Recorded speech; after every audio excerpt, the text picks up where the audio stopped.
Good evening and welcome to Have I Got News For You, and thanks to Mr. Greg Kyle of Hornsey for the 35 anagrams of the title, ranging from "Oh, how every goat is fun" to "I vote you shag ref now."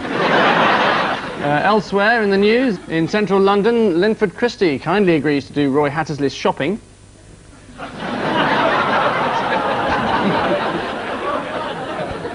In a shock move by TV chiefs, the new series of One Man and His Dog is held in Sellafield.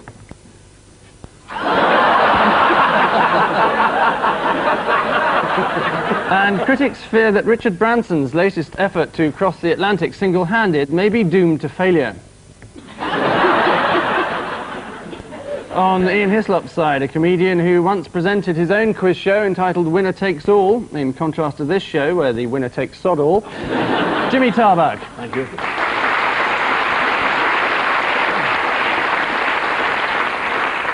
And with Paul Merton this evening, a Russian journalist who fled Moscow after comparing the KGB's treatment of him to the tabloid press's treatment of Princess Diana. So we look forward to the pictures of him working out in a leotard. Vitali Vitaliev.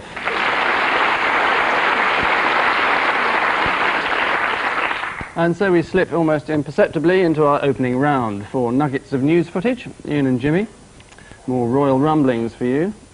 Oh, that's that actor in the series. 3 Degrees. That's him at the Tate, isn't it? Oh, bye-bye. Prince Charles got very upset this week because he said that he could really help British exports and that Whitehall was holding him up. He was absolutely fed up. He said ever since he got married, people forgot what he was doing day to day. And it isn't actually true. People took quite a lot of interest in what he was doing day to day, which is ringing up someone else's wife. So that was the problem, was it not? Indeed, I go along with everything you said. But I'll tell you that he just wanted to be taken seriously, didn't he? He did, yep. Yes. Well, one day, maybe. The Prince of Wales says he doesn't get enough government support on trips abroad. The Princess of Wales says she doesn't get enough privacy on trips abroad. And Fergie just says she doesn't get enough trips abroad. Charles is desperate for Whitehall to make use of his talents. A member of his circle said he can cut ribbons and unveil plaques. But much more importantly, he can open doors. There's not much they don't teach them at Cambridge these days, is there? Paul and Vitali, your mission, should you choose to accept it. Oh, there's a boat, there's a building, there's the river. I think it's MI6 headquarters. Yeah, researching Angus's jokes. Look a bit new. Yes, exactly. KGB archives. Oh, what's he doing Turn up there? in London. Whatever they are, MI6, they've got a new building, haven't they, sort of thing. And we're looking at secrets or something like that, I don't know. Well, not really that interested, to be honest with you, but... actually, well, I've got a slightly different version of this. Yeah. I mean, apart from the KGB archives. No, you do it and I'll do harmony on it. I think it might be a Los Angeles policeman confiscating Michael Jackson's medical case record. Isn't this the British spy who got caught? Not necessarily, but you can tell us about it anyway if you want to. MI5 knew he was they knew he was a communist, but they'd given him positive vetting anyway. They'd said, "You're not a very serious one, are you?" And he said, "Oh, no, no." So they said, "Oh, go on the Rapier missile project." And 10 years later they said, "Good grief, that bloke's a communist." And So he it was was 10 passing years over ago. these secrets. 10 years ago. 10 years ago. They didn't recruit you at any stage, did they? Well, I wouldn't tell you anyway. That's true. He's all right then, I've vetted him. So what is it then? Well, I'll tell you. I'll give you a point for just entertaining us for a short while. Paul was almost right. It's the opening up of the Secret Services. The head of MI6, Sir Colin McColl, made his first public appearance, but vowed to remain secretive and never allow himself to be seen by the public again. In future, he'll only appear in primetime broadcasts on Sky. Ian and Jimmy, how's this? What's that? Well, this is a plug for a vasectomy operation. He's just had one. That's what they call bull tampering, I believe. Anything further? Not really. Alan Lamb was sued for libel. Imran Khan looked at the video and said he couldn't see anything wrong with it. He's currently having his eyes tested. And that's about it. The cheating with the ball in the cricket. Yes, it I is. thought originally the allegation was that the Pakistanis were cheating because they kept bowling the ball very fast at the stumps. And hitting them, unfortunately, yeah. The trial was halted just as Ian Botham was due to tell the court how Pakistanis rub balls with their fingernails and get them to swing, rather like Miss Barbados did to him in 1986.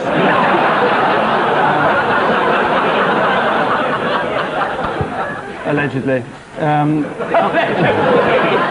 Umpire Don Oslier said the damage to the ball could not have been done by the outfield, and it had certainly not been hit onto wooden seats or concrete terrace.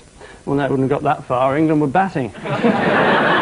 Lamb cites the ball tampering as the principal reason why we lost to Pakistan. So how come we got stuffed by Australia, India, the West Indies and New Zealand? And Sri Lanka. And Zimbabwe. Yeah, San Marino, I believe. Paul and Vitali, Exhibit A. Oh, this must be the Turner Prize thing that was announced the other day, and the winner gets £20,000, but the K Foundation have offered. Oh, that must be them there. Have offered £40,000 to the winner and voted the worst artist. The winning work, it was called The House, and it was just a solid block of concrete, you know, in the shape of the house. I thought the rice should have won anyway. I thought it was a lot better. What was that Neon exhibit? rice. Neon rice. That's what it was called, neon rice. That was that first work, the rice with the neon. That's in it. quite a good idea, though, because you could find your dinner in the dark.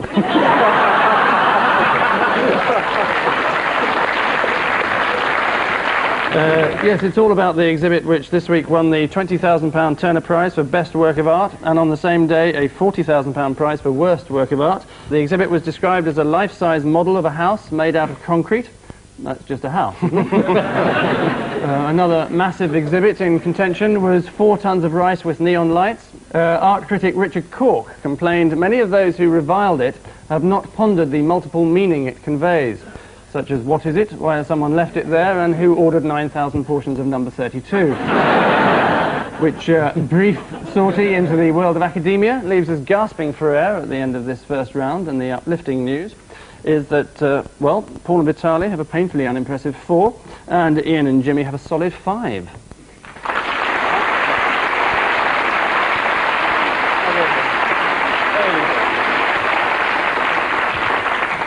Round 2 waits coyly in the wings, but before all that, a brief dress rehearsal of our caption competition. Ian and Jimmy, yours looks like this. Paul and Vitali's like this. And so we don the rubber galoshes required to negotiate round 2, set as it is in the sewers of tabloid journalese. One headline each, chosen for its relevance to each panellist. Paul, Gorbimania Papadaya Angliski Slova. Can you say it again, please? Probably not, actually, no. Горбимания попадает в английский словарь. I think that's what I said, wasn't it? С точки зрения мировоззрения, каждый социально инертный индивидуум критически... Well, Paul is pretending he's speaking Russian. Why not? I'm pretending I'm speaking English. Yeah. Does that answer satisfy you? I can't remember what the Russian is for no, but whatever it is. Niet. Gorbimania is a word which has now been found in English dictionaries. Oh, I am impressed. It's astonishing. Well, And who told you that? He did. well, that's true. Well, I put 2 and 2 together. Question in Russian. I'm sitting next to a man who happens to be Russian. Who am I going to ask? I'm not going to call Ghostbusters, am I? Why can't they print their R's properly? This is the letter which is called ya. Yeah. Yeah. Yeah. Yes, it's not an R. That's a Don't nice try one. teaching him. It'll be like No, metalwork. that's a nice one there. There's a pyramid on top of a table. What's that one? Is that an A? No, that's de. Yeah. Well, that's all we've time for on Open University. But it is He the... threw He's you out, opened up a didn't he? theme What about park, that, hasn't he? mate? He's opened up a theme park, hasn't he? Gorbimania. Kids can go along and get their foreheads painted purple. Where is this? Oh, I don't know, wherever you want it to be. This is on the planet Andromeda. Down the end of my again. road. Is the right answer. It is the new Oxford English Dictionary, which has this week introduced into the language the word gorbimania, along with 6,000 others. One of the new words is the male equivalent of bimbo, himbo, defined as an attractive but unintelligent male. Thought they were called disc jockeys. Many of the words have a feminist slant. Herstory, for example, is history, emphasising the role of women. I wonder if it lists his peas as an unpleasant disease caught by men. Vitali, feel free to Could be confer. Ian Herslop. Could be. Yeah, it's not Yeah. though. No. But thank you for pointing it out, anyway. Thank you for being you. The problem with Gorbachev. Vitali, Well, and I now let us pay. Now let us pay. Well, I think it has some religious connotation. And maybe someone decided to introduce an entrance fee, you know, to get to a church, you know. Well, that's the sort of the right reason. There was a church there, wasn't it? Without getting... It is a church. It is a isn't church. It's sort of where the vicar sort of said, well, you'll have, you know, we've got no money, I'm going to have to charge you entrance fee to come in. And he has. And he has. Yeah. He's gone and done it and all. The ruddy nutter. He's gone all loopy. Loopy vicar in mad church horror pay fee scandal. Why not if they charge you for entering the cemetery, for example? I mean, they charge you to enter the Highgate Cemetery. That's probably because Karl Marx is there. I go there from time to time to spit on his grave. Any specifics here, where the church was, who was involved? It was the end of Paul Merton's Road. Just next to Gorby Mania. Oh, right. But I'll give you two anyway, because you're virtually right. It's the Reverend Derek Sawyer. Vicar Derek Sawyer. is the right answer. Very good, but slightly too late. Right. Of St Aldate's, Gloucester, who intends introducing charges at his church. Individual services cost £4.50 or £9 for the Nativity service, starring Frank Bruno and Anita Dobson. In defence of his scheme, the vicar said, just think how much people spend in McDonald's. But then you have to weigh up whether you want eternal salvation and spiritual redemption or fillet of fish and French fries. Jimmy, whose proud parent is this? I always wanted him to be a teacher anyway. That was our late and lamented England football manager, Graham Taylor, who I thought was a good appointment on paper, but he was just crap on grass. And I think it's his dad. Are you a fan of Graham Taylor's? I don't understand completely all this scorn poured on poor Graham Taylor. I think we must pay tribute to him, because I think he's invented a new type of football game. I would call it a loser-friendly game. Well, you're on your own there, I think, Vitali. But question about the need to alter the structure of football. Taylor said, what you are asking people to change is the animal itself. Can't see what Vinnie Jones has got to do with it. English football is now to be radically overhauled, and the FA Council are now allowing clubs virtually unrestricted access to boys aged 9 and over, what Michael Jackson would give.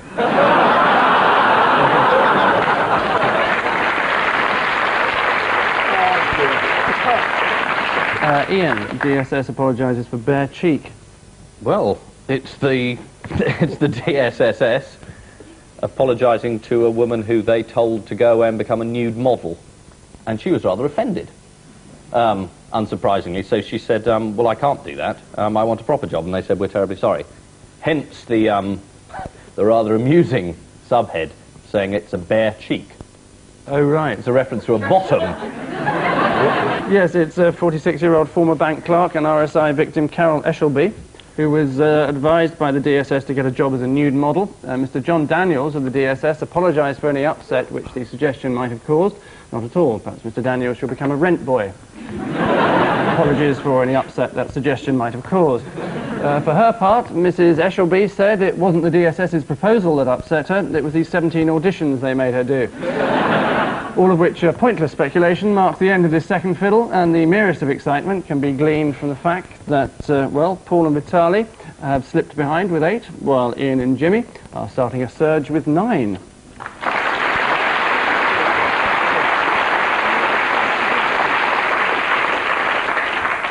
And now, before the next score, a brief round. Odd one out, more precisely. 4 gentle voices of reason. Which one is the Ian Paisley?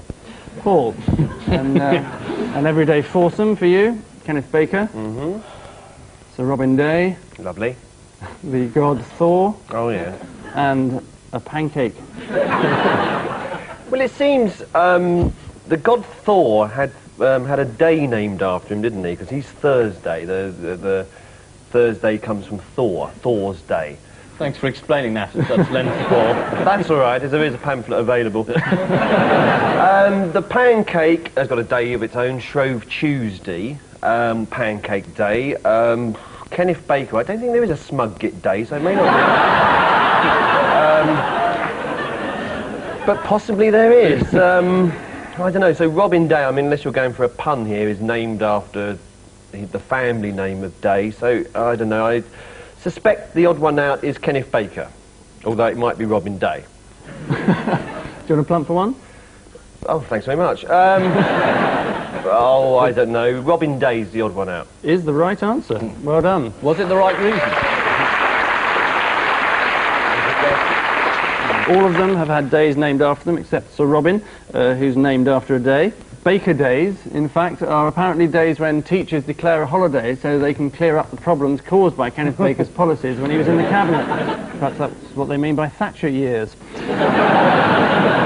The god Thor gave his name to Thursday, as Paul, I think, elaborately pointed out. He was represented as a red-bearded man with great wisdom and benevolence, a bit like Robin Cook, only with great wisdom and benevolence. Vitali, for broad-minded moderates for you. Adolf Hitler, Goebbels, Ted Heath, and Millwall councillor Derek Beacon. Well, the most obvious answer, which is probably not correct, because it's the most obvious answer, of course, is that Heath is extra because he's the only one who is not a Nazi. That's a pretty strong suggestion to make about Adolf. Has it got something to do with being married or something, that Goebbels was the only one who was married or something? Although, no, I think Hitler did get married shortly before he stuck a bullet in his head, didn't he? So maybe not that answer. Yeah. Hell of a honeymoon that was. The only one who was happily married. Yeah. Goebbels killed both his wife and all his children. That's what I mean. That's what happens when Happily married. That's what happens when you can't think of what Christmas presents to get. It's that all of them, except Derek Beacon, attended the Nuremberg rallies. Ted Heath was on holiday. He was the warm-up act, wasn't he? Yeah. On the spoons. That's it. And here he is, Adolf. You know him as one of your own, Adolf Hitler. Here's one. We're going to invade Poland. Oh, stop it. Ted Heath was on holiday when he was invited, but described it as a tedious and noisy experience. Anyone who's heard Mr. Heath play the organ knows the feeling. Goebbels was Minister of Propaganda, who once organised a broadcast to the people of Dover, telling them that it had just been destroyed by a huge maelstrom, when in fact nothing of the sort had happened. His senior advisor, Herr Michael Fisch, was sacked on the spot. Jimmy, 5 figures of massive international significance for you. John F. Kennedy, Margaret H. Thatcher, Mr. Blobby, and the Biro brothers. Is that a biro in her mouth? I wouldn't like to hazard a guess. What are the Biro brothers' first name? Retractable and refillable? Well, they've all had things named after them, haven't they? JFK, Crumpet. Maggie, Mad Cow's Disease. Mr. Blobby, he's Noel Edmonds' love child. And, is that their name? The Biro brothers? It is, yeah. Look like Step and Fetch It, 2 old comics I used to work with. Yes, they've all had things named after them, haven't they? Well, what did the Biro brothers have named after them? He had an airport named after him. Got it? Mr. Blobby, he had a ton of milk powder named after him. Called Blobby's milk powder. Blobby's milk powder. It was actually called, no, really, Blobby's milk powder. Is Margaret Thatcher the only one who's been inflated? The new sex doll. it's a gruesome image, thank you. It's Is Mr. Blobby the odd one? They're all on telly this week. There's JFK, boring documentaries about whether he was shot or not. I think he probably was. nothing Mrs. gets past Thatcher, you, does it? was she knifed in the back? That's just finished. No, they're all on telly at the moment. Except the Biro brothers. They're on next week. I've got the guy on the left and Paul's got the one in the hat.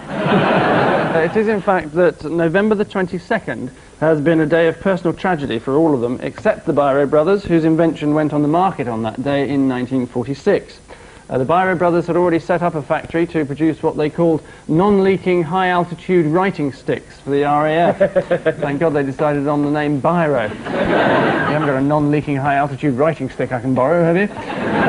Mrs. Thatcher resigned on November the 22nd, 1990, and in her farewell speech to the Commons said, "I'm rather enjoying this," not half as much as we were. Jack Kennedy's setback on November the 22nd, 1963 was to get shot. The US government immediately accused Lee Harvey Oswald. The FBI implicated the mafia, while the West Midlands police arrested a couple of Irish schoolgirls. And Mr. Blobby released his first single on November the 22nd this week, only to be told that Radio 1 refused to put it on the playlist because it's crap. Never stopped them in the past. And finally in this round, Ian, for walking advertisements for the hip and thigh diet for you. Stan Flashman, Mirror editor David Banks, Big Daddy, big lad. and Harold Wilson. Well, one of them's had his head stuck on. I don't believe that's his body, they've just put it on. The only thing I know about Stan Flashman is he's a ticket tout, and he hit a journalist once.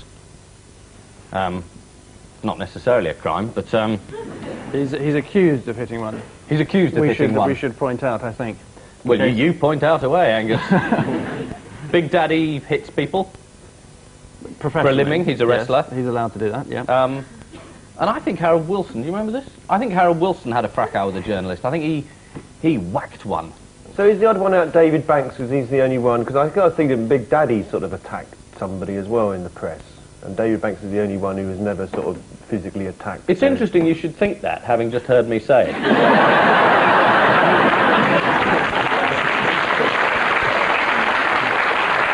Yes, I think I will give the points to Ian. It is David Banks, as all the others have been accused of inflicting violence on gentlemen of the press, or in Stan Flashman's case, a Sun reporter. The BBC's John Simpson claims to have been punched by Harold Wilson. He said, "Imagine John Major punching a reporter for asking him a question." No, but I can imagine his predecessor garrotting one. Big Daddy beat up an 8-stone woman reporter in the street, and strangely no one came to her aid. They probably thought it was a fix and she was going to win in the last round. David Banks, on the other hand, inflicted injury on himself by performing a parachute jump from his office desk. He was trying to physically demonstrate the Mirror's sales figures. All of which punchable personalities bring us thumping to the end of this piece of verbal violence, and the identical gap is between Paul and Vitali, who have 10, and Ian and Jimmy, who trot on with 11.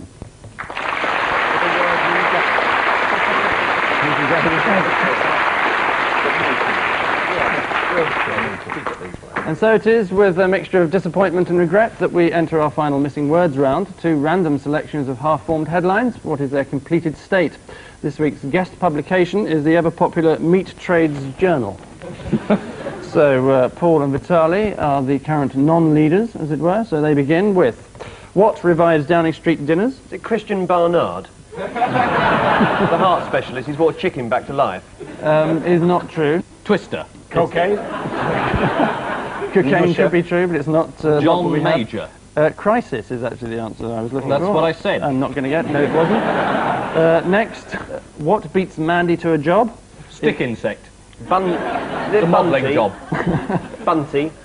2 girls comics, Bunty and Mandy. It's like a combination of Bunty and Mandy, oddly enough. Is it Bandy? Munty. Close. Munty. There's no word like lesbian. What's the nearest Russian equivalent to Munty? Jimmy just shouted out lesbian for some extraordinary reason, but he is in fact he's the one who's got it nearest, because it is in fact lesbian.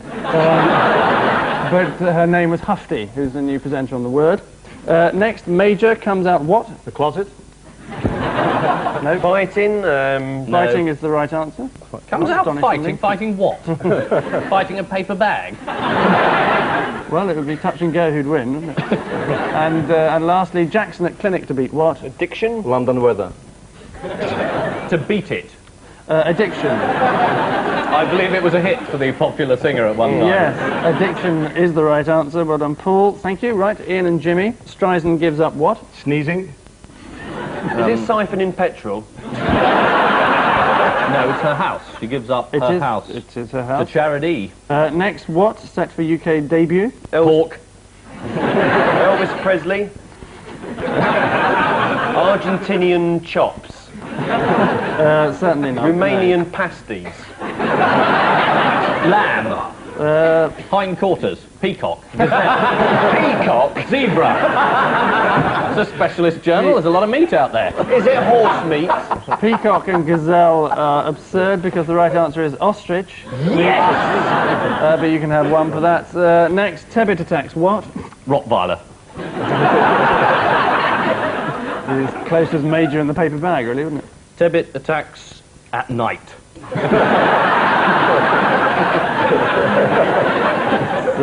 The Pope? Is not the right answer. Lack of common values is what we weren't going to get. And finally, think what?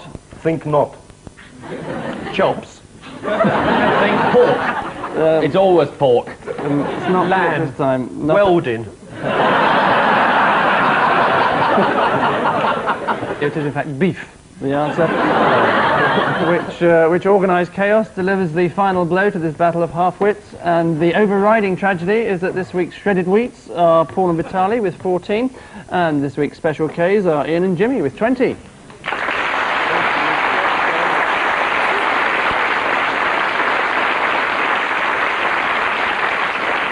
So, thumbs up to our winners, thumbs right up to our losers. But before the teams return to their status as individuals, our collective caption competition. Ian and Jimmy, what do you think of for this?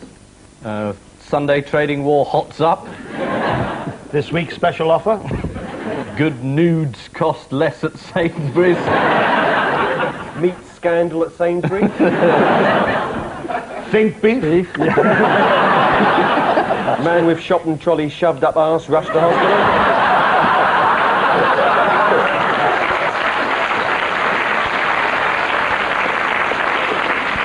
I didn't know that because it happened at the end of my road. Very good. Paul and Vitali, this was yours. Is it John Major is rushed to hospital after experiencing his first orgasm since 1968? On which ribald note we say thank you to our guests, Ian Hislop and Jimmy Tarbuck, Paul Merton and Vitali Vitaliev. And I leave you with news that, chastened by the disaster of San Marino's goal against them, England recruits some more agile defenders. As part of the new round of Navy spending cuts, security patrols at Portsmouth are scaled down. And finally, a security camera catches the identity of the graffiti artist who's been vandalising the House of Lords toilet. Good night.